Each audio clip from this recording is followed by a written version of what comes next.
Hey friends, welcome back to my channel. Today is seed starting day. You clicked on the right time, on the right day, because today is our weekly seed starting challenge video. If you are new to me, my name is Barbara. I live in Tennessee in Zone 7B, and every single week until the summer garden kicks off, we are starting our seeds weekly here.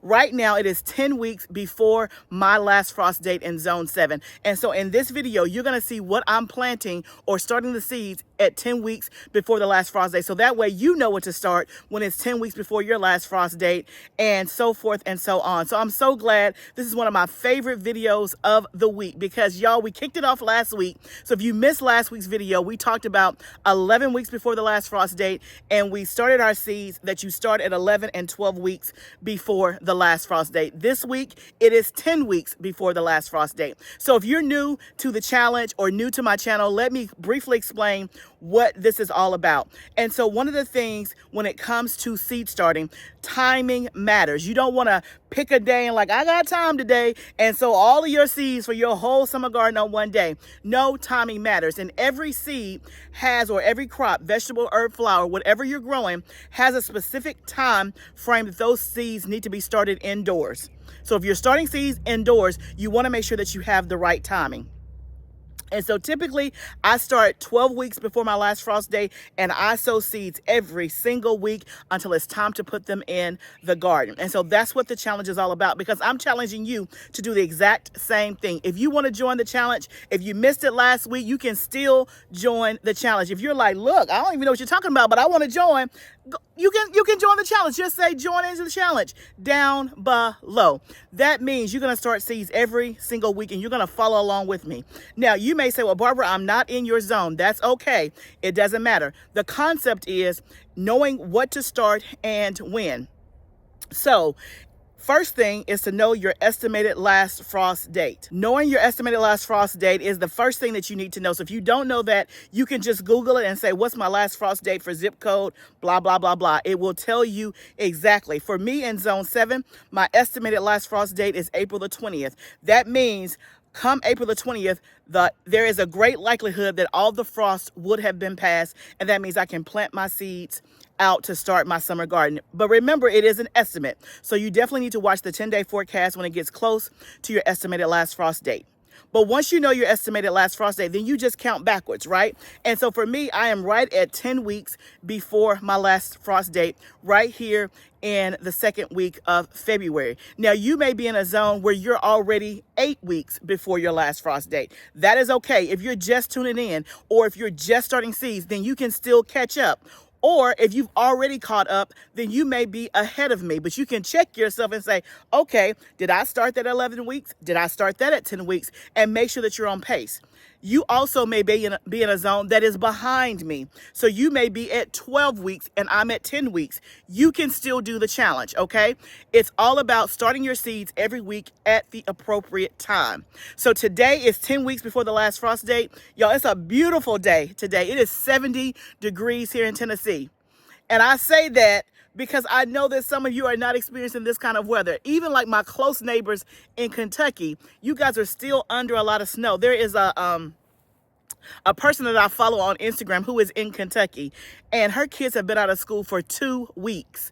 And Kentucky is just like the next state up, excuse me, right here in Tennessee. And so, look, I wish you guys, everybody that's buried under snow, I wish you melting, and that you will be able to be outside very soon. Now, it has not always been this way in Tennessee, but this week is a beautiful week. It is 70 degrees. It's even hotter in the high tunnel, which is why I'm starting the video outside. And then once we start the seeds, we will go inside and actually do the seeds. But right now, we're going to do all that we can outside. And I keep having to move because when I say the sun is beaming down, y'all, it's hot comparatively.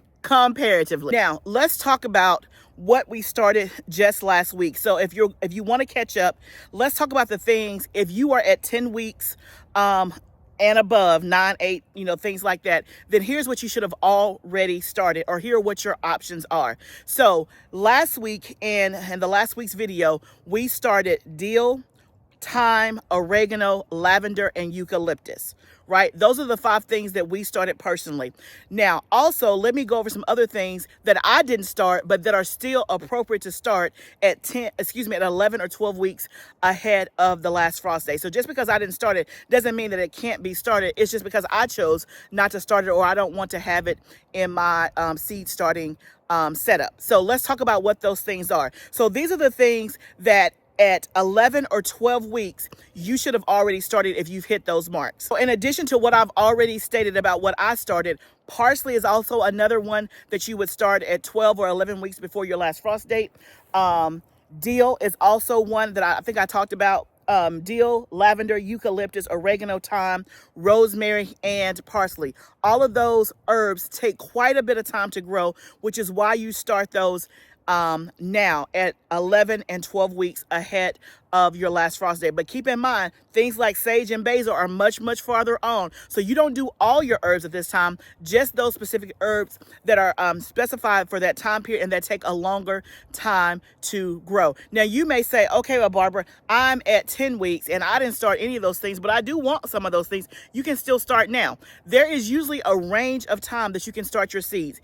Even if you look on your seed packets, it may say 6 to 8 weeks. That means you can start it at 6 weeks, 7 weeks, 8 weeks, and you can even start it at 5 weeks, right? And so don't feel like you're behind yet. You are not behind. But also other things that you should be starting, if you are doing a quote unquote spring garden, you should be starting your cool season crops right about now, or you should have already started them depending on what zone you're in. So when I say cool season crops, your kale, your cauliflower, your broccoli, your cabbage, those things you should be starting around the 10-week mark, 11-week mark before your last frost date. Now for me, I have gardened all fall and winter in my high tunnel. And so I started those things back in September and they've been growing. So my spring garden is really my fall and winter garden. And so I don't have to sow those seeds anymore because I already have that stuff growing. So that's why you don't see me starting those seeds. It's because I've already done that and I still have that stuff growing in my high tunnel. But for you, if you're doing a spring garden, make sure that you're starting your cool season crops. Now, one of the things that I do each and every week during the challenge is that I show you the progress of my seedlings that you and I start together the week before. I do that so that you can get real lifetime updates about how my seeds are doing, what they look like, so that way you can compare and say, do mine look like that? We can talk about germination rates, what germinated and what did not germinate. So last week, remember, we started dill, lavender, eucalyptus, thyme, and oregano. Let's check in on those seedlings that we started just 7 days ago, and let's see how they're doing. I'm going to insert that footage right here. So here are the seedlings we started. You can see at the top left, I have 2 dill that germinated out of 6. This next block is dill that hasn't germinated yet. The very last block here, I have 1 out of 6 on oregano. And then going back up to the top, that right there is thyme. And the first one, there's none there. But right below it in this middle section is orange thyme. And that has germinated quite nicely. We have 5 out of 6. It's called orangello thyme. Then here's our eucalyptus. We planted 3 different kinds of eucalyptus. I have 2 out of 6 in that one. And then up here at the top, I think is the baby blue. There's nothing there. This is silver dollar. I have 1 out of 6. And then this is my lavender. We did 3 different kinds of lavender. That one is a 6 out of 6. And then up here at the top, I have 6 out of 6 germination. And then here's the next lavender right there and there. So no germination in those. So you can see overall, we're probably, if I had to guess, 50% germination in this whole tray of 72 plants. Okay, so as you can see, we do have some germination, not completely 100%, but most of those things that I started, remember, they take anywhere from 7 to 14 days to germinate. So we're right at day 7, which means we still have time. So in next week's video, when it's been 2 weeks, you'll be able to see if we have more progress. So I say that and show you that so that you don't get discouraged. Germination rates vary by crop. Everything does not germinate at the exact same pace. So make sure that you don't get discouraged or think, oh, it didn't work, and you're within the germination rate. So for example, if you are doing parsley or rosemary, those things can take 21 days to germinate. 21, that's 3 weeks that you're not going to see anything potentially. And you may think, oh, well, the seed is bad. No, just keep waiting. Keep on waiting. So making sure that you know those germination rates will be very, very helpful, and it will save you a lot of stress. Now, for me, again, I have been gardening, but I tell you, every single year I get nervous. Yes, I get nervous. Y'all, just last week I was stalking and pacing my seeds, okay? I kept looking at those things like every hour on the hour. By day 4 or 5, I'm like, you ain't did nothing yet. I did not see germination for any of the stuff that you just saw until day 6. I just saw germination. But you know what? As I was on day 5 and I was stressed and I was like, man, am I a real gardener? Is this going to work? Even though it has worked years before, you're still thinking, maybe I didn't do something right. Maybe you're just coming up with all kind of stuff, right? Because you don't see the fruit of your labor. That's a real moment, y'all. If you're a gardener, you be looking at those seeds and stalking them. I was stalking the seeds. And then I remembered, y'all, there's life in the seed. And if I've done what I'm supposed to do and give it the water, the moisture, and the right temperature, the seed has to produce. Seeds want to grow. And guess what? On day 6, I saw green popping up. And so you can see the green popping up too. Yes, y'all already know I get so excited when it's seed starting day. It's time to go. Let's go. So now we've talked about and brought you forward. Let's talk about today, which is 10 weeks before the last frost date. So let's go in the hot tunnel and let me show you what I'm starting today at the 10-week mark.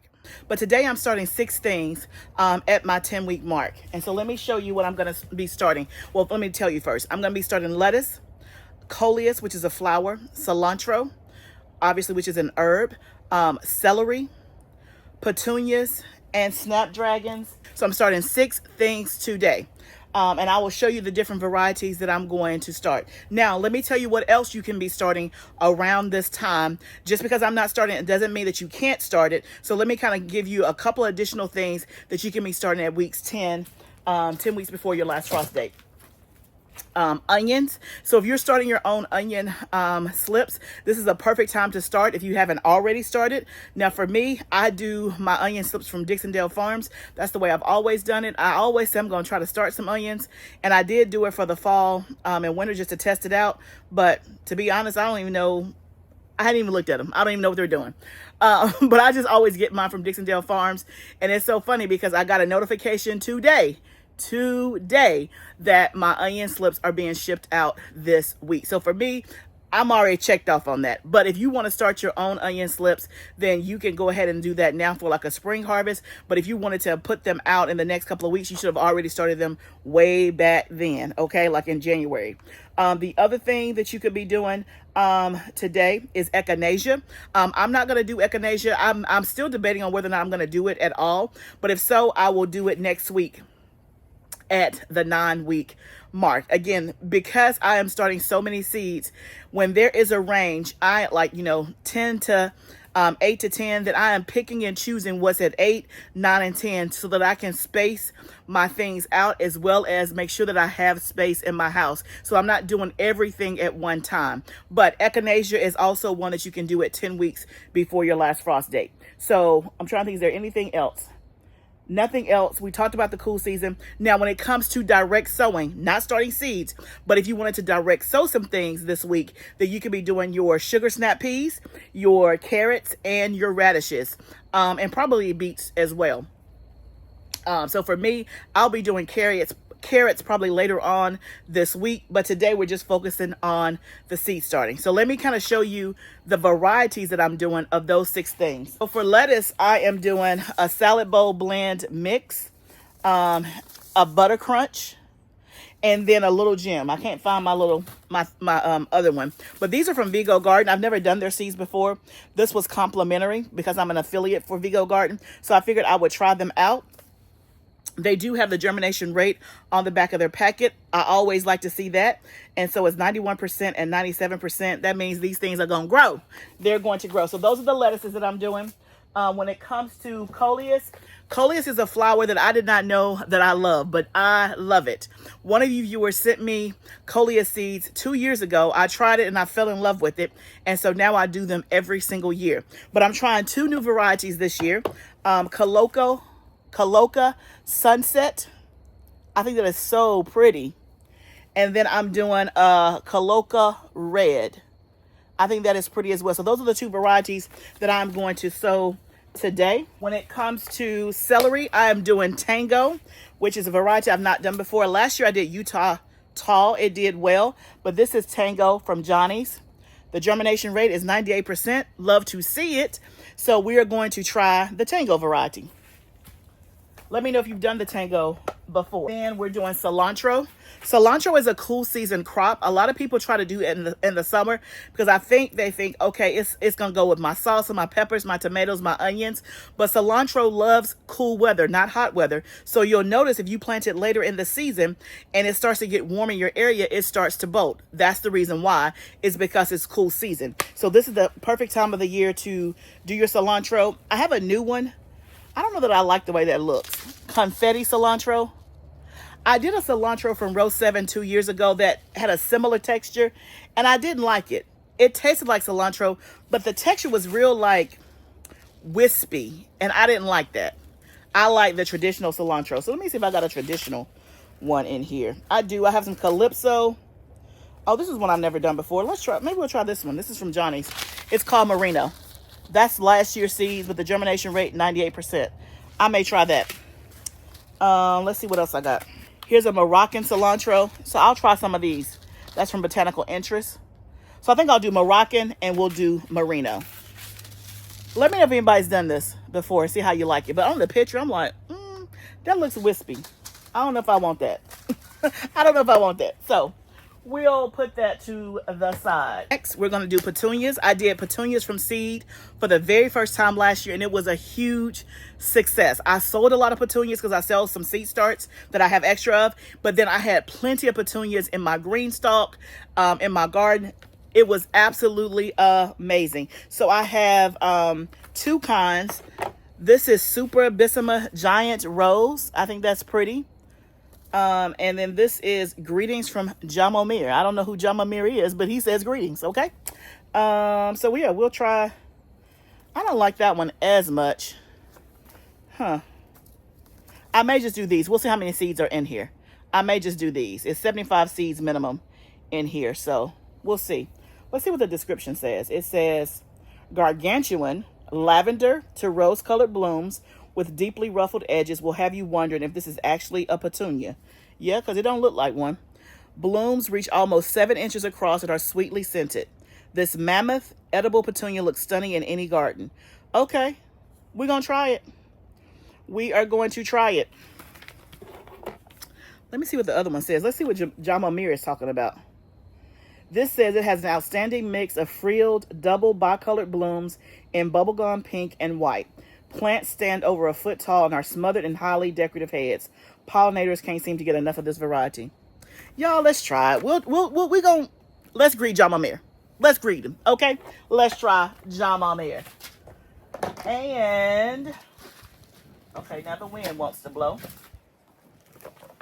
Lastly, we have Snapdragons. Love, love, love Snapdragons.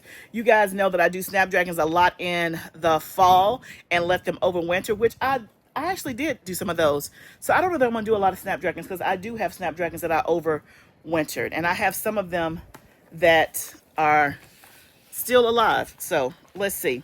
But I have this one from Baker's Creek called Tall Deluxe. So we'll try some of those. Okay? So that is, let's see. Is that it? I think that's it. So let's just get to it. Nothing to it but to do it. So we're going to get our seeds labels done.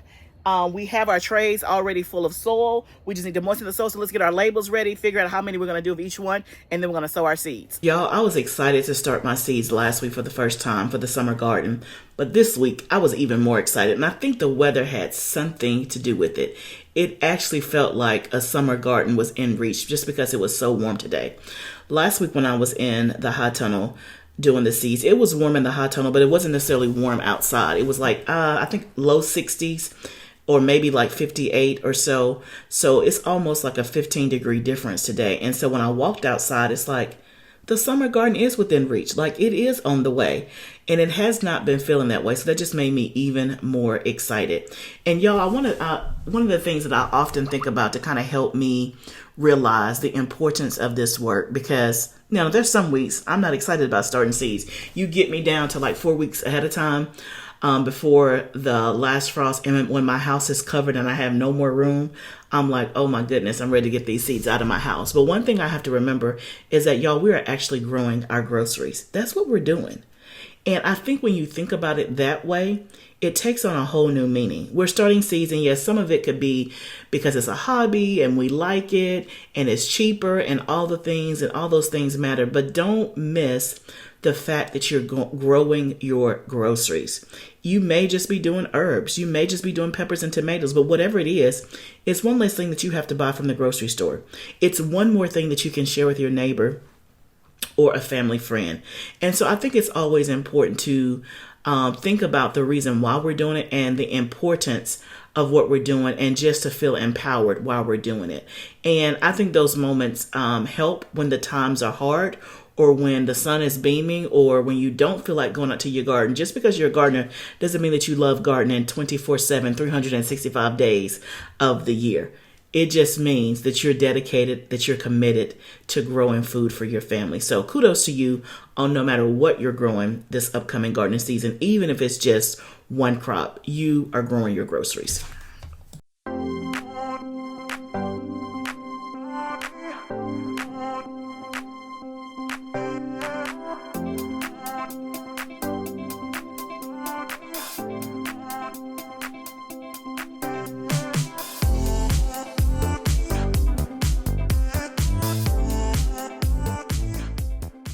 Okay, guys, another week, another seed start, another tray done. So we got rid of quite a few seed packets. One thing that I always forget is that when you're doing like Snapdragons, petunias, like flowers and things like that, the seeds, number one, are really, really tiny. So everything that I did today is surface sown except the cilantro, because all the seeds were tiny and a lot of them need light to germinate. So you're not pressing the seed below the surface or below the dirt. It's just staying on the surface.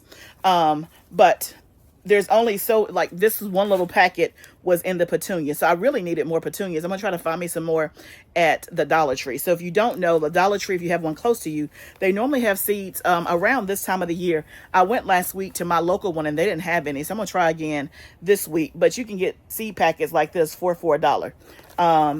And so I need some more petunias. I actually grew the Dollar Tree ones last year and they worked great. But these little fancy ones that I just bought came in this one little thing.